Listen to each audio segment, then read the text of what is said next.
भालाणी में हक़ सच लिखंदड़ ज़ाहिद जामड़ू सहाफ़ी मथां मंशियात जो कूड़ो केस फ़ौरन ख़त्म कयो वञे।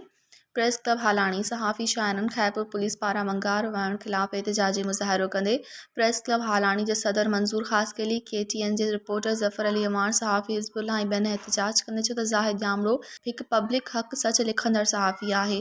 ज़ाहिद जामड़ो खे हक़ सच लिखण जे ॾोह में SSP खैरपुर ऐं पुलिस वंगार वहंदे कूड़ो ड्रामो करे ज़ाहिद जामड़ो खे मंशात समेत गिरफ़्तार करे मथस कूड़ी FIR दाख़िल कराए सहाफ़त ते वार कयो आहे। हुननि खैरपुर इंतिज़ामिया खे अपील कई त जल्द खां जल्द ज़ाहिद जामड़ो मथां कूड़ी FIR दाख़िल कयल ख़त्म कई वञे, न त पूरी सिंध में एहतिजाज जो दायरो वसी कयो वेंदो। मज़ीद ख़बरनि ऐं तफ़सीलात लाइ विज़िट कयो असांजी वेबसाइट www.awamiNewsHD.com ऐं ॾिसंदा रहो अवामी न्यूज़ HD।